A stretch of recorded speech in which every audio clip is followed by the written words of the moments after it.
Hello നമസ്കാരം. നമ്മളിന്ന് പറയാൻ പോകുന്നത് മഴതോരും മുമ്പേയുടെ ഒരു അടിപൊളി എപ്പിസോഡിൻ്റെ വിശേഷങ്ങളാട്ടോ. ഇന്നും നാളെയും ഒക്കെ ആയിട്ട് സംഭവിക്കുന്ന ഒരു സ്റ്റോറിയാണ് പറയാൻ പോകുന്നത്. അതായത് വൈജ തൻ്റെ സഹോദരനായ രാജീവിനെയും കൂട്ടിയിട്ട് കടപ്പാട്ടൂർ വീട്ടിലേക്ക് വരുന്നുണ്ട്. വന്നിട്ട് ബാലചന്ദ്രനുമായിട്ട് വഴക്കുണ്ടാക്കിയും അങ്ങനെയുള്ള ഒരു സീനുകളൊക്കെ ഉണ്ട്. അലീനെ ഇറക്കി വിടാനായിട്ട് ശ്രമിക്കുന്നുണ്ട് രാജീവൻ. അതിനെ ബാലചന്ദ്രൻ നല്ല മറുപടി കൊടുത്തുകൊണ്ട് രാജീവനെ വീട്ടിൽ നിന്ന് ഇറക്കി വിടുന്ന ഒരു സീനാട്ടോ. ഇറക്കി വിടുക വെച്ചാൽ അത്രയും ദേഷ്യപ്പെട്ട് രാജീവൻ ഇറങ്ങി പോവുകയും ഒക്കെ ചെയ്യുന്ന സീനാണ്. പക്ഷേ രാജീവൻ ഒരു കടുത്ത തീരുമാനം തന്നെ എടുത്തിട്ടുണ്ട്. എന്തായാലും അലീനെ അവിടെ നിന്ന് പറഞ്ഞയക്കുമെന്നുള്ളൊരു തീരുമാനം എടുക്കുകയും അത് മനുവിനെ അറിയിക്കുകയും ഒക്കെ ചെയ്യുന്ന ഒരു അടിപൊളി എപ്പിസോഡിൻ്റെ സ്റ്റോറിയാണ് പറയാൻ പോകുന്നത്. അപ്പോൾ എല്ലാവരും സ്റ്റോറി മുഴുവനായിട്ട് കേൾക്കുക, സപ്പോർട്ട് ചെയ്യുക കേട്ടോ.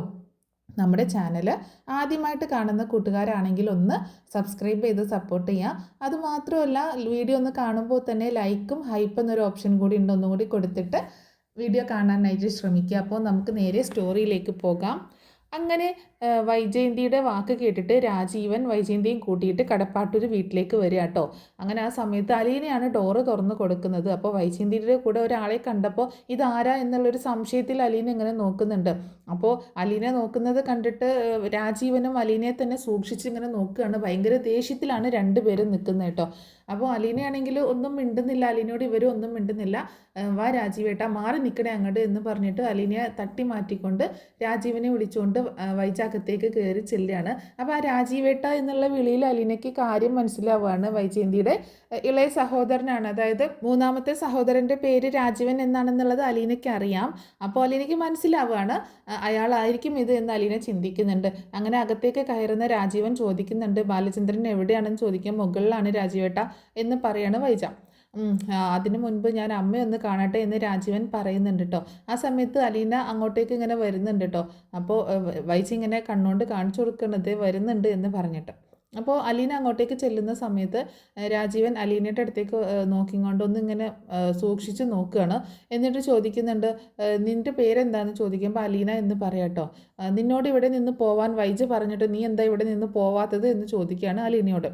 അപ്പോൾ അലീന ആ കന്ധം വിട്ടിട്ട് ഇനിയിപ്പോൾ ഇതിനെന്ത് മറുപടി കൊടുക്കും എന്നോർത്തിട്ട് ഇങ്ങനെ വൈജയെ നോക്കുന്നുണ്ട്. വൈജയാണെങ്കിൽ കൂളായിട്ട് ഇങ്ങനെ ഒരു പരിഹാസ ചിരി ചിരിച്ചുകൊണ്ട്, അപ്പോൾ എന്താണെങ്കിലും രാജീവൻ ഇന്നിപ്പോൾ അലീന ഇവിടെ നിന്ന് പറഞ്ഞു വയ്ക്കും എന്നുള്ളൊരു പൂർണ്ണ വിശ്വാസത്തിലാണ് വൈജയന്തി നിൽക്കുന്നത്. അപ്പോൾ അലീന ഒന്നും മിണ്ടാതെ ഇങ്ങനെ നിൽക്കുകയാണ്. ആ സമയത്ത് രാജീവൻ പറയുന്നുണ്ട്, ഒന്ന് ശരിയാക്കി തരാം, ഞാൻ അമ്മയൊന്ന് കാണട്ടെ, എനിക്ക് ബാലചന്ദ്രനോട് കുറച്ച് സംസാരിക്കാനൊക്കെ ഉണ്ട് എന്ന് പറഞ്ഞിട്ട് രാജീവൻ നേരെ അമ്മയുടെ അടുത്തേക്ക് പോവുകയാണ്. മുത്തശ്ശിയുടെ അടുത്തേക്ക് ചെല്ലുക കേട്ടോ. മുത്തശ്ശി രാജീവിനെ കാണുമ്പോൾ ഭയങ്കര സന്തോഷിക്കുന്നുണ്ട്. മോനെ രാജീവ, നീ എപ്പോഴാണ് വന്നത് എന്നൊക്കെ ചോദിക്കുമ്പോൾ ഞാൻ ഇന്ന് വന്നതേ ഉള്ളൂ അമ്മ എന്ന് പറയണേ. നീ എന്താ ഇത്ര അത്യാവശ്യമായിട്ട് വന്നത്?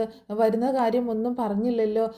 ഭാര്യയും മക്കളെയൊക്കെ അന്വേഷിക്കുന്നുണ്ട് കേട്ടോ. അപ്പോൾ രാജീവൻ പറയുന്നുണ്ട്, ആരും വന്നിട്ടില്ല, ഞാൻ മാത്രമേ വന്നിട്ടുള്ളൂ എന്ന് പറയാണ്. നീ എന്താ ഇത്രയൊക്കെ അർജൻറ്റായിട്ട് വന്നതെന്ന് ചോദിക്കുമ്പോൾ ഇവിടുത്തെ കാര്യങ്ങളൊക്കെ അറിഞ്ഞാൽ പിന്നെ എങ്ങനെ വരാതിരിക്കും അമ്മേ? ഇവിടെ എന്തൊക്കെയാണ് നടക്കുന്നത്? ഇത്രയൊക്കെ പ്രശ്നങ്ങൾ ഉണ്ടായിട്ടും അമ്മയ്ക്ക് ഇങ്ങനെ ഇവിടെ ഇങ്ങനെ ഒന്നും മിണ്ടാതെ കിടക്കാൻ പറ്റുന്നു എന്ന് ചോദിക്കുമ്പോൾ ഞാൻ എന്ത് ചെയ്യാനാ മോനെ? നീ നിൻ്റെ പെങ്ങളോടൊന്ന് പറ, ഇവിടെ പ്രശ്നങ്ങൾ ഉണ്ടാക്കല്ലേ എന്ന് പറയാണ് മുത്തശ്ശിട്ടോ. അതിന് വൈജിയാണോ അമ്മ ഇവിടെ പ്രശ്നങ്ങൾ ഉണ്ടാക്കുന്നത്? ബാലചന്ദ്രനല്ലേ പ്രശ്നങ്ങൾ ഉണ്ടാക്കുന്നത്? ബാലചന്ദ്രൻ എന്തിനാണ് ആ വേലക്കാരി പെണ്ണിനെ ഇവിടെ പിടിച്ചു വച്ചേക്കുന്നത്? അതല്ലേ ഏറ്റവും വലിയ പ്രശ്നം. അവളെ കണ്ട് പറഞ്ഞു വിട്ടാൽ ഈ പ്രശ്നങ്ങളൊക്കെ തീരില്ലേ എന്ന് ചോദിക്കുമ്പോൾ അത് നിനക്ക് വെറുതെ തോന്നുന്നതാണ് മോനെ. ആ പെൺകൊച്ചിനെ പറഞ്ഞു വിട്ടാലും ഇവിടെ പ്രശ്നങ്ങളൊന്നും തീരത്തില്ല. ഈ വീട്ടിൽ പ്രശ്നങ്ങൾ തീർന്ന ഒരു സമയം തന്നെ ഇല്ല എന്ന് പറയാം, പക്ഷേ ഇപ്പോൾ കുറച്ച് കൂടുതലാണ് എന്ന് മാത്രമേ ഉള്ളൂ എന്ന് പറയണം മുത്തശ്ശി. എന്തായാലും ഞാൻ ബാലചന്ദ്രനെ കണ്ട് സംസാരിക്കട്ടെ, രണ്ടിലൊന്ന് തീരുമാനിച്ചിട്ടേ ഞാൻ ഇന്ന് പോകുന്നുള്ളൂ എന്ന് പറയുമ്പോൾ മുത്തശ്ശി പറയുന്നുണ്ട്, മോനെ രാജീവ, നിൻ്റെ സ്വഭാവം എനിക്ക് നന്നായിട്ട് അറിയാം. മറ്റ് രണ്ടുപേരെയും പോലെയല്ല, നീ ഒന്ന് ഭയങ്കര ദേഷ്യക്കാരനാണ്, വെട്ടൊന്ന് മുറി രണ്ട് എന്ന് പറഞ്ഞ ഒരു സ്വഭാവമാണ് നിനക്കുള്ളത്. അതുകൊണ്ട് നീ സൂക്ഷിച്ച് സംസാരിക്കണം ബാലചന്ദ്രൻ്റെ അടുത്ത്. അവൻ നിൻ്റെ പെങ്ങളുടെ ഭർത്താവാണ്. എന്തെങ്കിലും അങ്ങോട്ടും ഇങ്ങോട്ടും പറഞ്ഞ് അതൊരു വലിയ വഴക്കായി പോവരുത്. നിങ്ങൾ നാളെയും കാണാനും സംസാരിക്കാനും കൂടാനും ഒക്കെ ഉള്ള ആൾക്കാരാണ് എന്ന് മുത്തശ്ശി പറയുമ്പോൾ ഞാൻ നോക്കട്ടെ അമ്മേ, ബാലചന്ദ്രൻ്റെ ഇങ്ങോട്ടേക്കുള്ള റെസ്പോൺസ് അനുസരിച്ചിരിക്കും എൻ്റെ സ്വഭാവം മാറുന്നത്. ഇങ്ങോട്ടും നല്ലതാണെങ്കിൽ ഞാൻ അങ്ങോട്ടും നല്ലത് തന്നെയാണ് എന്ന് പറഞ്ഞ് രാജീവൻ നേരെ ബാലചന്ദ്രൻ്റെ അടുത്തേക്ക് ചെല്ലുക കേട്ടോ. അപ്പോൾ ബാലചന്ദ്രൻ രാജീവനെ കണ്ടിട്ട് ഇങ്ങനെ നോക്കുന്നുണ്ട് കേട്ടോ. ഡോറിൽ ഇങ്ങനെ മുട്ടുമ്പോൾ ആ കയറി വന്നോ എന്ന് ബാലചന്ദ്രൻ പറയാണ്. രാജീവൻ അകത്തേക്ക് കയറി വരുന്നത് കണ്ടിട്ട് ഓ രാജീവോ എപ്പോൾ വന്നു എന്ന് ചോദിക്കുന്നുണ്ട് കേട്ടോ. ഞാൻ ഇന്ന് വന്നതാണ് എന്ന് പറയുമ്പോൾ എന്താ ഇത്ര പെട്ടെന്ന് വന്നത്, ഇവിടെ വരുന്ന കാര്യമൊന്നും ആരും പറഞ്ഞു കേട്ടില്ലല്ലോ എന്ന് ചോദിക്കുകയാണ് ബാലചന്ദ്രൻ. ഇങ്ങനെ എല്ലാവരെയും അറിയിച്ച് വരേണ്ട ഒരു കാര്യത്തിനല്ല ഞാൻ വന്നത്, ഇവിടുത്തെ കാര്യങ്ങളൊക്കെ അറിഞ്ഞിട്ട് വന്നതാണ്. ഇവിടെ എന്തൊക്കെയാണ് നടക്കുന്നത് ബാലചന്ദ്രൻ ചോദിക്കുമ്പോൾ ഇവിടെ ഇപ്പോൾ എന്താ പുതിയതായിട്ട് വിശേഷമൊന്നും ഉണ്ടായില്ലല്ലോ എന്ന് പറയുമ്പോൾ ഇവിടെ പുതിയ വിശേഷമൊന്നും ഉണ്ടായില്ല എന്ന് ചോദിക്കാൻ രാജീവൻ. ഇവിടെ പുതിയ വിശേഷം എന്ന് പറഞ്ഞാൽ എനിക്കൊരു അറ്റാക്ക് വന്നു, ഞാൻ കുറച്ച് നാൾ ഹോസ്പിറ്റലിലായിരുന്നു, അത് അറിഞ്ഞിട്ട് വന്നതാണോ അല്ലല്ലോ എന്ന് ചോദിക്കുമ്പോൾ അതെന്താ ബാലചന്ദ്രൻ അങ്ങനെ പറഞ്ഞത്, അത് അറിഞ്ഞിട്ടും കൂടി തന്നെയാണ് ഞാൻ വന്നത് എന്ന് പറയുമ്പോൾ അത് അറിഞ്ഞിട്ടും കൂടി തന്നെയാണ് എന്ന് പറയുന്നതിൽ എനിക്ക് അത്ര വിശ്വാസമൊന്നുമില്ല. എന്താണെങ്കിലും രാജീവ് വന്നതിൽ എനിക്ക് ഭയങ്കര സന്തോഷമൊക്കെ ഉണ്ട്, ഞാൻ കാണാൻ കാത്തിരിക്കുകയായിരുന്നു. ഒരാളെ മാത്രമേ എൻ്റെ മുന്നിൽ കിട്ടിയിട്ടുള്ളൂ, ബാക്കി 2 പേരെ എനിക്ക് കിട്ടിയിട്ടില്ല. ഇനി ശിവേട്ടനും കൂടി നാട്ടിലേക്കൊന്ന് എത്തട്ടെ, എനിക്ക് കുറച്ച് കാര്യങ്ങളൊക്കെ ചോദിക്കാനും പറയാനും ഒക്കെ ഉണ്ട് എന്ന് പറയണം. അപ്പോൾ രാജീവ് ചോദിക്കുന്നുണ്ട്, നീ എന്താ ബാലചന്ദ്ര ഇങ്ങനെ, നിങ്ങൾ തമ്മിൽ ഇങ്ങനെയൊന്നും ആയിരുന്നില്ലല്ലോ ജീവിച്ചിരുന്നത്, നല്ല രീതിയിലാണ് സംസാരിച്ച് തുടങ്ങുന്നത് കേട്ടോ. അപ്പോൾ രാജീവനോട് ബാലചന്ദ്രൻ പറയുന്നുണ്ട്, എന്നെ ഉപദേശിക്കാനും എന്നെ നന്നാക്കാനുമാണ് രാജീവ് വന്നതെങ്കിൽ അതിന് നിൽക്കണ്ട, എനിക്കതിന് താല്പര്യമല്ല എന്ന് പറയണം. അങ്ങനെ പറഞ്ഞാൽ എങ്ങനെ ശരിയാവും, ഇതെൻ്റെ പെങ്ങളുടെ കൂടി കുടുംബമല്ലേ, ആ കുടുംബം നശിച്ചു പോകുന്നത് കണ്ടു നിൽക്കാൻ എന്നെക്കൊണ്ട് പറ്റില്ല എന്ന് പറയുമ്പോൾ എന്നാൽ രാജീവ് ഒരു കാര്യം ചെയ്യും, പെങ്ങളോട് പോയി പറ ഈ കുടുംബം നിലനിൽക്കണമെന്നുണ്ടെങ്കിൽ മര്യാദക്ക് പെരുമാറാനും മര്യാദക്ക് സംസാരിക്കാനും പറ, അല്ലാതെ എൻ്റെ അടുത്ത് വന്ന് പറഞ്ഞിട്ട് കാര്യമില്ല എന്ന് പറയുമ്പോൾ നീയല്ലേ ബാലചന്ദ്ര ഇപ്പോൾ ഈ പ്രശ്നങ്ങളൊക്കെ ഉണ്ടാക്കുന്നത്, ആ വേലക്കാരി പെണ്ണിനെ എന്തിനാണ് ഇവിടെ പിടിച്ചു വെച്ചേക്കുന്നത്, അവളെ പറഞ്ഞു വിട്ടാൽ തീരാവുന്ന പ്രശ്നങ്ങളല്ലേ ഉള്ളൂ എന്ന് ചോദിക്കുമ്പോൾ അവളെ പറഞ്ഞു വിട്ടാൽ തീരാവുന്ന പ്രശ്നങ്ങൾ അല്ല ഈ വീട്ടിലുള്ളത് എന്ന് പറയാട്ടോ. എന്നാലും തൽക്കാലം ഇപ്പോൾ നിലവിലുള്ള പ്രശ്നം എന്ന് പറഞ്ഞാൽ ആ പെണ്ണല്ല, ആ പെണ്ണിനെ ഇവിടുന്ന് പറഞ്ഞയച്ചൂടെ എന്ന് ചോദിക്കുമ്പോൾ അതിന് സാധിക്കത്തില്ല, എന്താണെങ്കിലും അവൾ ഇവിടെ നിന്ന് പോകത്തില്ല എന്ന് ബാലചന്ദ്രൻ പറയുന്നുണ്ട് കേട്ടോ. അപ്പോൾ രാജീവൻ പറയുന്നുണ്ട്, എൻ്റെ പെങ്ങളുടെ കുടുംബജീവിതം തകരാതിരിക്കാനായിട്ട് ഞാൻ എന്തും ചെയ്യുമെന്ന് നിനക്കറിയാലോ ബാലചന്ദ്ര എന്ന് പറയുമ്പോൾ ഓ എനിക്കറിയാം, കുറേയൊക്കെ എനിക്കറിയാം, മറ്റുള്ളവരെ പോലെയല്ല, രാജീവിനെക്കുറിച്ച് എനിക്ക് നന്നായിട്ടറിയാം, എനിക്കിട്ടും പണിയാനായിട്ട് കുറേ നോക്കിയതാണല്ലോ എന്നൊക്കെ പറയുന്നുണ്ട് കേട്ടോ. അപ്പോൾ ബാലചന്ദ്രൻ എന്നിട്ട് പറയുന്നുണ്ട്, ഈ ഒരു ആവശ്യത്തിനാണ് രാജീവ് വന്നിരുന്നെങ്കിൽ ഒന്ന് ഫോൺ വിളിച്ചാൽ മതിയായിരുന്നു, അതിൻ്റെ ആവശ്യമേ ഉണ്ടായിരുന്നുള്ളൂ, എന്താണെങ്കിലും അലീനയെ ഞാൻ തൽക്കാലം ഇവിടെ നിന്ന് പറഞ്ഞയക്കാൻ ഉദ്ദേശിക്കുന്നില്ല, മറ്റൊന്നും പറയാനില്ലെങ്കിൽ രാജീവൻ ചെല്ല് എന്ന് പറയാട്ടോ. രാജീവൻ പറയുന്നുണ്ട്, ഇതങ്ങനെ വിടാൻ ഉദ്ദേശിച്ചിട്ടല്ല ഞാൻ പോകുന്നത്, എനിക്ക് അവളെ ഒന്ന് കാണണം, സംസാരിക്കണം, എത്രയും പെട്ടെന്ന് അവളെ ഇവിടെ നിന്ന് ഞാൻ ഓടിക്കുക തന്നെ ചെയ്യും എന്ന് പറഞ്ഞിട്ടാണ് രാജീവൻ റൂമിൽ നിന്ന് പുറത്തിറങ്ങുന്നത്. കാണാമെന്ന് ബാലചന്ദ്രനും പറയുന്നുണ്ട്. അങ്ങനെ താഴേക്ക് ഇറങ്ങി വരുമ്പോൾ വൈജയന്തി കാത്തിങ്ങനെ നിൽക്കുകയാണ്, എന്താണ് പറഞ്ഞത് എന്നൊക്കെ അറിയാനായിട്ട് കേട്ടോ. അപ്പോൾ രാജീവൻ പറയുന്നുണ്ട്, ഒന്നും അടുക്കുന്നില്ല, ബാലചന്ദ്രന് എന്തോ കാര്യമായിട്ട് പ്രശ്നങ്ങളുണ്ട്, എന്താണ് സംഭവം എന്നൊന്നും മനസ്സിലാവുന്നില്ല, എന്നെ വളരെ മോശം രീതിയിലാണ് ട്രീറ്റ് ചെയ്തത്, ഒരു ഭാര്യയുടെ സഹോദരനാണ് എന്നുള്ളൊരു പരിഗണന പോലും തന്നില്ല എന്നൊക്കെ പറഞ്ഞ് രാജീവൻ ഇങ്ങനെ സംസാരിക്കുകയാണ്. അത് കേട്ടപ്പോൾ വൈജയന്തിക്ക് ഭയങ്കര ദേഷ്യം വരുന്നുണ്ട്. അങ്ങനെയായോ, രാജീവട്ടനോട് അങ്ങനെയാണോ പെരുമാറിയത്, എന്നാൽ അത് ചോദിച്ചിട്ട് തന്നെ ബാക്കി കാര്യം എന്ന് പറഞ്ഞിട്ട് മുകളിലേക്ക് പോകാൻ നിൽക്കുമ്പോൾ ഞാൻ ആദ്യം അവളോടൊന്ന് സംസാരിക്കട്ടെ എന്ന് പറഞ്ഞ് അവിടെ ഇങ്ങനെ പിടിച്ചു നിർത്തുകയാണ്.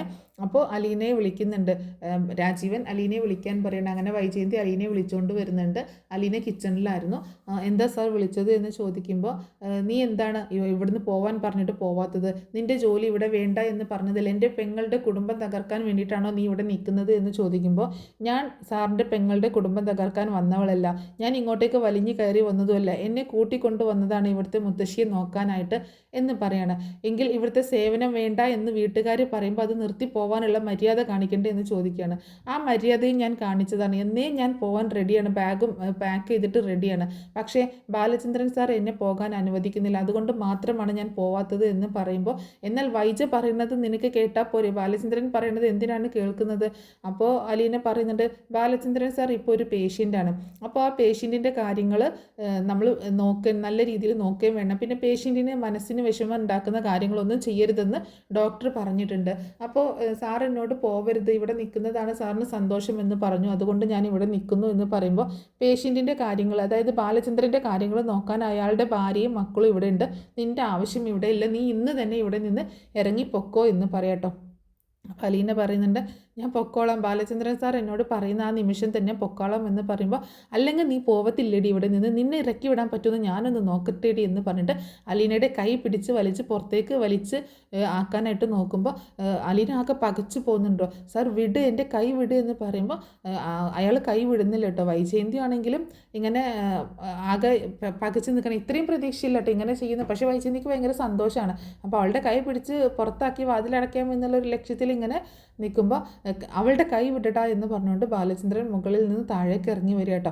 ആ സമയത്ത് പെട്ടെന്ന് രാജീവനൊന്ന് ഭയന്ന് പോകുന്നുണ്ട്, വൈജയന്തി ആകൊന്ന് ഭയന്ന് പോവുകയാണ്. അങ്ങനെ കൈ വിടിവിക്കുന്നുണ്ട്. അപ്പോൾ ബാലചന്ദ്രൻ വന്നിട്ട് രാജീവിൻ്റെ കോളറിൽ ഇങ്ങനെ പിടിച്ചിട്ട്, നീ എന്ത് ധൈര്യത്തിലാണ് അവളുടെ കയ്യിൽ കയറി പിടിച്ച് പുറത്തോട്ട് വലിച്ചെറിയാൻ കൊണ്ടുപോകുന്നത്, പുറത്തോട്ടാക്കാനായിട്ട് പോയത്? അവൾ ഇവിടെ നിന്ന് പോകുന്നില്ല എന്ന് ഞാൻ പറഞ്ഞതല്ലേ, അവളെ പറഞ്ഞയക്കാൻ പറ്റില്ല എന്ന് പറഞ്ഞതല്ലേ എന്ന് പറയുമ്പോൾ, എൻ്റെ പെങ്ങളുടെ ജീവിതം അലങ്കോലമാക്കാൻ ഞാൻ സമ്മതിക്കത്തില്ല, അതിനാരും എതിരെ നിന്ന് കഴിഞ്ഞാലും അവരെ ഞാൻ ഇല്ലാതാക്കി കളയും എന്നൊക്കെ രാജീവൻ വെല്ലുവിളിക്കുമ്പോൾ, നീ അത്രക്കായോ, എന്നാൽ നീ ഒന്ന് ഇല്ലാതാക്കി കാണിക്ക്.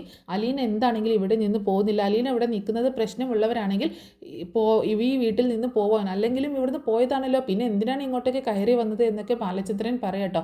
ഇനിയും പോവാലോ, ഇവിടേക്ക് കയറി വരേണ്ട ആവശ്യമൊന്നുമില്ല എന്ന് പറയുമ്പോൾ, ഞാൻ അങ്ങോട്ട് പോയി തന്നപ്പോൾ സൗകര്യം കൂടി എന്ന് വിചാരിച്ചിരിക്കുകയായിരുന്നല്ലേ, എന്തായാലും ഇനി ഞാൻ പോകുന്നില്ല, രണ്ടിലൊരു തീരുമാനം എടുത്തിട്ട് തന്നെ ഇനി കാര്യമുള്ളൂ എന്ന് പറഞ്ഞിട്ട് വൈജ അവിടെ നിൽക്കണം. എന്തിനാണ് ബാലചന്ദ്രൻ രാജീവേട്ടനോട് ദേഷ്യപ്പെട്ടത്, ഇൻസൾട്ട് ചെയ്തുകൊണ്ട് പറഞ്ഞയച്ചത്? എൻ്റെ സഹോദരനാണ് രാജീവേട്ടൻ, എന്തിനാണ് രാജീവേട്ടനെ ഇൻസൾട്ട് ചെയ്തത് എന്നൊക്കെ ചോദിക്കുമ്പോൾ, എന്നോട് ഇങ്ങോട്ട് സംസാരിക്കുന്നത് പോലെ ഇരിക്കും ഞാൻ അങ്ങോട്ട് കൊടുക്കുന്ന മര്യാദ ഒക്കെ എന്ന് ബാലചന്ദ്രൻ പറയാണ്.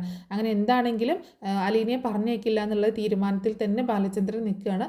അത് കണ്ടപ്പോൾ രാജീവൻ പറയുന്നുണ്ട്, വൈജയ് ഇന്നിപ്പോൾ അവനോട് ഞാൻ ഒന്നും സംസാരിക്കാൻ നിൽക്കുന്നില്ല, ഇതിന് ഉടനെ തന്നെ ഞാനൊരു തീരുമാനം ഉണ്ടാക്കിയിട്ട് ഞാൻ പോകുന്നുള്ളൂ, ഞാൻ പോവുകയാണ് എന്ന് പറയട്ടോ. രാജീവേട്ട എന്ന് വിളിക്കുമ്പോൾ, നീ ഇപ്പം എൻ്റെ കൂടെ വരണ്ട, നീ ഇവിടെ തന്നെ ഉണ്ടാവണം, ഞാൻ നാളെ വരാം, നമുക്കിതിന് തീരുമാനമാക്കിയിട്ട് ഞാൻ ഇവിടെ നിന്ന് പോകുന്നുള്ളൂ എന്ന് പറഞ്ഞിട്ട് രാജീവ് തിരിച്ചു പോവാട്ടോ.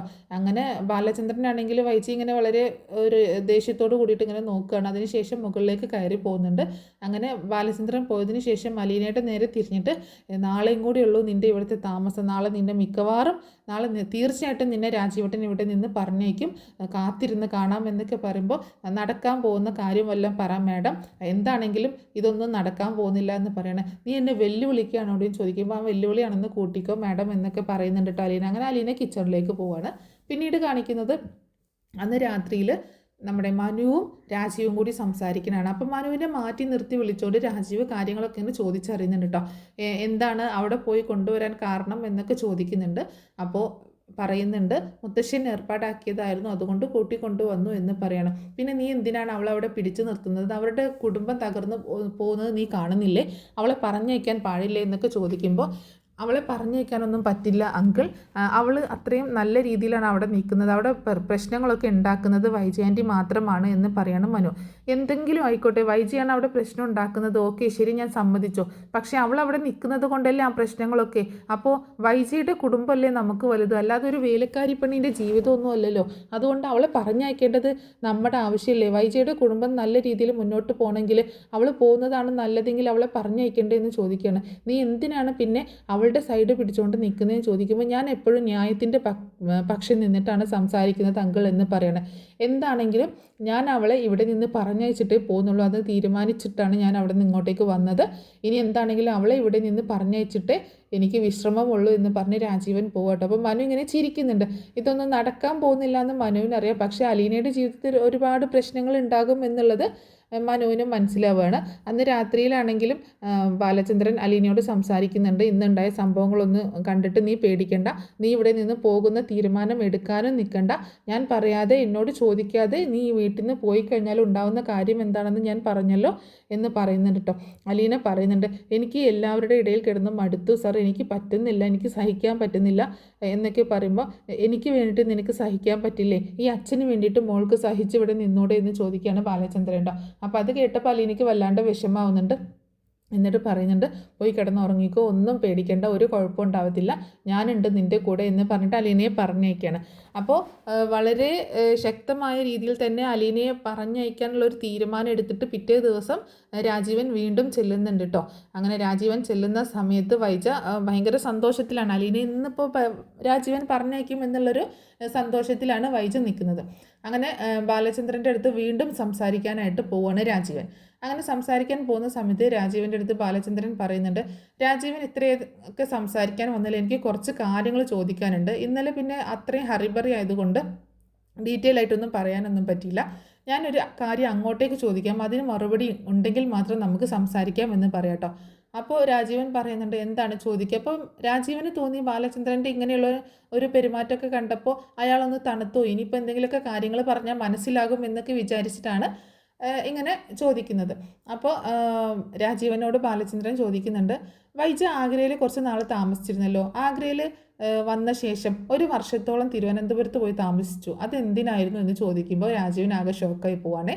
അപ്പോൾ രാജീവൻ ഒട്ടും ഇങ്ങനൊരു ചോദ്യം പ്രതീക്ഷിച്ചില്ല. അപ്പോൾ രാജീവൻ പറയുന്നുണ്ട്, കുറച്ച് നാൾ അവിടെ രാവണ്യമ്മാവൻ്റെ വീടുണ്ടല്ലോ, അവിടെ താമസിച്ചതാണ്. അതെന്തിനായിരുന്നു അങ്ങനെ ഒരു താമസം എന്ന് ചോദിക്കണം. പ്രത്യേകിച്ച് കാര്യങ്ങളൊന്നും ഉണ്ടായിരുന്നില്ല എന്ന് പറയട്ടോ. അത് കഴിഞ്ഞ് നാട്ടിൽ വന്ന ഉടനെ തന്നെ പെട്ടെന്ന് കല്യാണം ആലോചിച്ചു.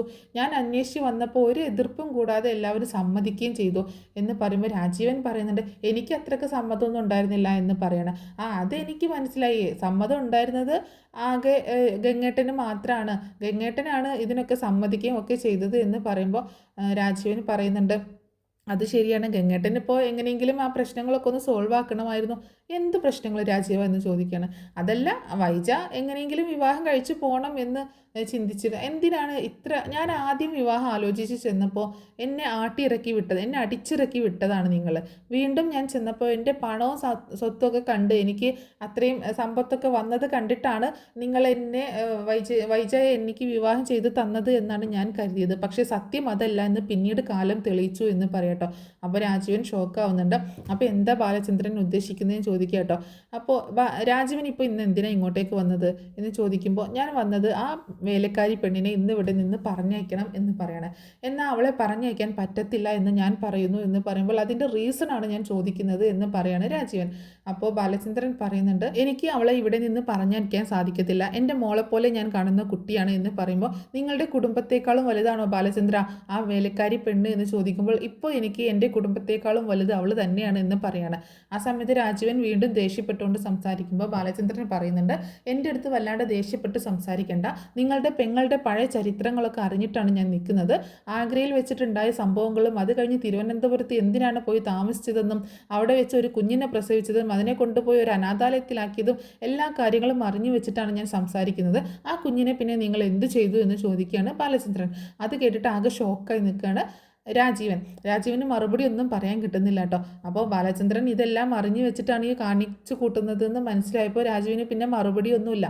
അപ്പോൾ ബാലചന്ദ്രൻ പറയുന്നുണ്ട്, എന്നോട് സംസാരിക്കാൻ വരുമ്പോൾ വെറുതെ സംസാരിക്കാൻ വരരുത്. നിങ്ങൾക്കറിയാലോ, ഞാൻ അങ്ങനെ ഒരു കാര്യവും ഇല്ലാതെ ദേഷ്യപ്പെടുന്ന ഒരു വ്യക്തിയല്ല എന്നുള്ളത്. ഇത്രയും വർഷം നിങ്ങളെല്ലാവരും കൂടി എന്നെ ചതിക്കുകയായിരുന്നു, വൈജ എന്നെ ചതിക്കുകയായിരുന്നു. എന്നിട്ടും അവളോടുള്ള സ്നേഹം കൊണ്ട് മക്കളെയും ഓർത്ത് ഞാൻ എല്ലാം സഹിച്ചും ക്ഷമിച്ചും ഇവിടെ ജീവിച്ചു. ഇപ്പോഴും അവളുടെ വാശി ജയിക്കണം എന്നാണ് അവൾ ചിന്തിച്ചുകൊണ്ടിരിക്കുന്നത്. ഇത്രയും ഒരു വഞ്ചന അവൾ ചെയ്തിട്ടും അതിൻ്റെ ഒരു തരി കുറ്റബോധം പോലും അവളിലില്ല എൻ്റെ കൂടെ ജീവിക്കുമ്പോൾ. എന്നിട്ടും ഇനിയും അവളെ ഞാൻ സ്നേഹിച്ച് വിശ്വസിച്ച് അവളുടെ കൂടെ ഞാൻ ജീവിക്കണോ? എന്നെക്കൊണ്ട് അതിന് പറ്റത്തില്ല എന്ന് തന്നെ തറപ്പിച്ച് പറയാണ് ബാലചന്ദ്രൻ. അപ്പോൾ ഇതൊക്കെ കേട്ടിട്ട് രാജീവിന് പിന്നെ മറുപടി ഒന്നും ഇല്ല കേട്ടോ. അപ്പോൾ ബാലചന്ദ്രൻ പറയുന്നുണ്ട്, അലീനയെ പറഞ്ഞയക്കണമെന്ന ആവശ്യമായിട്ട് ഇവിടേക്ക് ആരും വരണ്ട, അലീന ഇവിടെ തന്നെ ഉണ്ടാകും, അലീന ആരാണെന്നും എന്താണെന്നൊക്കെ ഉള്ളത് വഴിയെ ഞാൻ പറഞ്ഞു തരാം എന്നൊക്കെ പറയുന്നുണ്ട്. അപ്പോൾ പിന്നെ രാജീവൻ പിന്നെ ഒന്നും മിണ്ടാനാവാതെ താഴേക്ക് ഇറങ്ങി വരണം. അപ്പോൾ ഇപ്പോൾ അലീനയെ പറഞ്ഞയക്കുമെന്ന് വിചാരിച്ച് താഴെ നിൽക്കുന്ന വൈജിയോട് രാജീവൻ പറയുന്നുണ്ട്, ബാലചന്ദ്രനെ തിരുത്താൻ നമ്മളെ കൊണ്ട് പറ്റത്തില്ല, എനിക്ക് കഴിഞ്ഞില്ല, സോറി മോളെ എന്നൊക്കെ പറഞ്ഞിട്ട് പിന്നെ രാജീവൻ അവിടെ നിന്ന് പോവുകയാണ്. അപ്പോൾ എന്താണെങ്കിലും ബാലചന്ദ്രൻ അലീനയെ പറഞ്ഞയക്കുന്നില്ല എന്നുള്ള തീരുമാനം കേട്ടപ്പോൾ വൈജയ്ക്ക് വീണ്ടും ദേഷ്യം കൂടുക കേട്ടോ. അപ്പോൾ രാജീവൻ ഇടപെട്ടിട്ട് പോലും അലീനയെ ഇവിടുന്ന് പറഞ്ഞയക്കാൻ പറ്റിയില്ലല്ലോ എന്നുള്ള വിഷമാണ് വൈജയ്ക്ക്. ഇനി അങ്ങോട്ടേക്ക് രേവതിക്കുട്ടിയും അതുപോലെ ഗ്രേസമ്മയും മാമച്ചായനും ഒക്കെ അലീനയെ കാണാനും ബാലചന്ദ്രനെ കാണാനൊക്കെ ആയിട്ട് വരുന്നുണ്ട്. അലീനയെ കൂട്ടിക്കൊണ്ട് പോകാന്നുള്ളൊരു ലക്ഷ്യം കൂടി ഉണ്ട്. പക്ഷേ ആ സമയത്തും വൈജ ഒരുപാട് കിടന്ന് തുള്ളുന്നുണ്ട്. പക്ഷേ സംഭവിക്കുന്നത് നേരെ ഓപ്പോസിറ്റാണ്. അപ്പോൾ അവിടെ സംഭവിക്കുന്ന കുറച്ച് കാര്യങ്ങളൊക്കെ ഉണ്ട്. അതൊക്കെ ഞാൻ നെക്സ്റ്റ് ഒരു സ്റ്റോറിയിൽ പറഞ്ഞ് അപ്ലോഡ് ചെയ്യുന്നതായിരിക്കും കേട്ടോ. അപ്പോൾ ഇത്രയേ ഉള്ളൂ ഇന്നത്തെ സ്റ്റോറി. എല്ലാവർക്കും ഇഷ്ടമായിട്ടുണ്ടാവുമെന്ന് കരുതുകയാണ്. ഇഷ്ടമായിട്ടുണ്ടെങ്കിൽ സപ്പോർട്ട് ചെയ്യാൻ മറക്കരുത് കേട്ടോ.